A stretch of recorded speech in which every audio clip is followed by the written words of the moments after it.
A ver, pensemos en algo. ¿Dónde se forman de verdad los valores que nos acompañan toda la vida? El material que vamos a explorar hoy nos dice que es en un lugar muy específico, el hogar. Así que vamos a desglosar por qué este concepto de culto doméstico se considera tan clave y qué significa realmente para una familia. Y para empezar, todo parte de esta idea tan conocida de Proverbios. Instruye al niño en su camino, y aun cuando fuere viejo, no se apartará de él. Ojo que esto es mucho más que un buen consejo. Es, digamos, la columna vertebral de todo el argumento sobre el legado familiar que vamos a ver.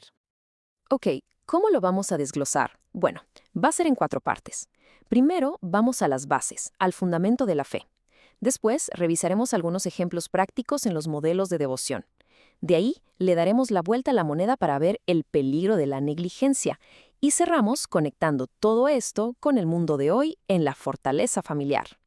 Muy bien, pues entremos de lleno a la primera sección, el fundamento de la fe. Y la pregunta aquí es bastante directa. ¿Por qué, según esta perspectiva, la adoración en casa es algo, pues, esencial?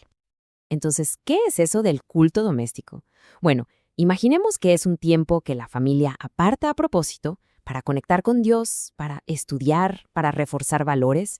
O sea, el punto aquí es que la casa no es solo un techo y 4 paredes, sino el verdadero taller donde se forma el carácter y se fortalecen los lazos.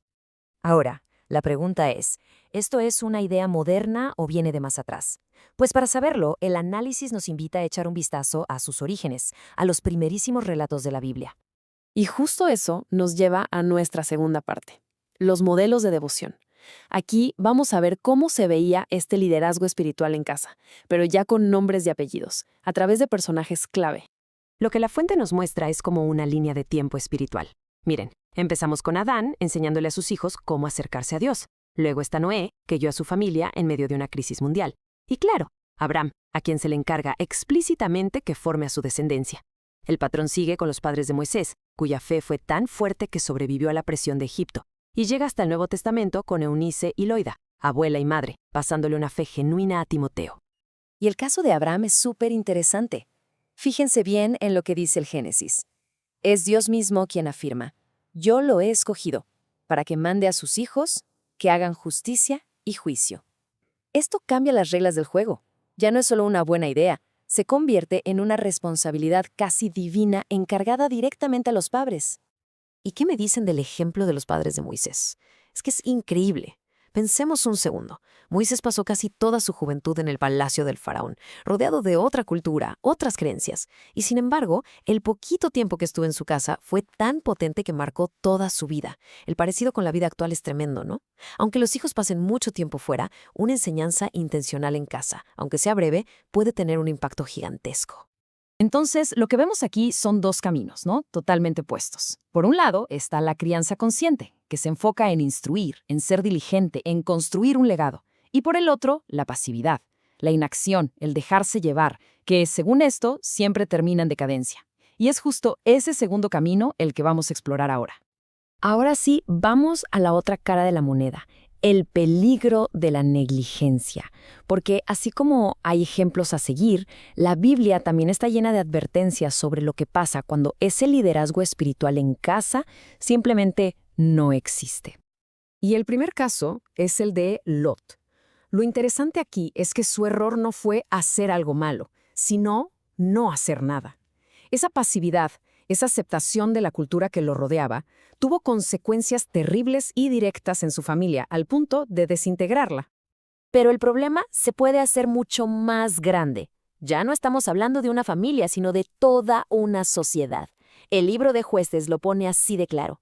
Se levantó una generación entera que no conocía al Señor. ¿Y cuál fue la razón principal? Que sus padres no les pasaron la estafeta, no les transmitieron su herencia espiritual.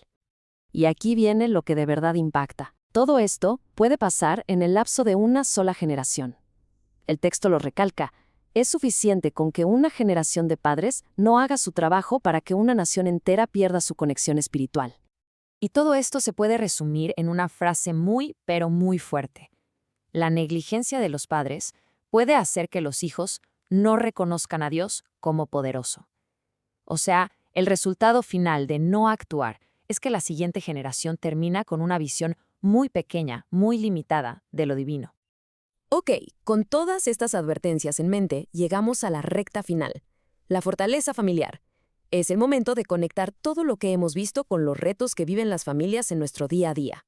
Y la gran pregunta es, bueno, ¿por qué insistir tanto en esto justo ahora, en pleno siglo XXI? ¿Qué lo hace tan urgente hoy, según este análisis? Pues el documento señala varias presiones muy actuales. Por ejemplo, la falta de tiempo, que nos roba momentos para reflexionar juntos. También habla de enseñanzas muy comunes que como que van diluyendo los valores bíblicos. Y claro, una cultura que muchas veces impone un estilo de vida totalmente distinto, con valores distorsionados que los más jóvenes tienen que enfrentar todos los días. Entonces, ¿cuál es la conclusión para nosotros? Que frente a todo esto, el hogar se vuelve el lugar más importante para construir convicciones firmes. Ya no es solo una casa, tiene que ser una especie de fortaleza espiritual para poder resistir todo lo que viene de afuera. La lógica de causa y efecto que plantea la fuente es súper clara. Fíjense en la conexión. Si se descuida el culto en casa, el resultado es una fe superficial. Si se ignora la enseñanza bíblica, el resultado es una comunidad de fe débil. Y si falla el ejemplo de los padres, el resultado es el fracaso de la familia. Así de directo. Y justo antes de terminar, nos encontramos con la advertencia más seria de todas. Si los padres descuidan el culto doméstico, la familia está destinada al fracaso, a veces de forma irreversible. Es una declaración, increíblemente fuerte y directa. Y así, después de todo este recorrido, nos queda una última pregunta. No para contestarla aquí, sino más bien para llevarla de tarea y reflexionar.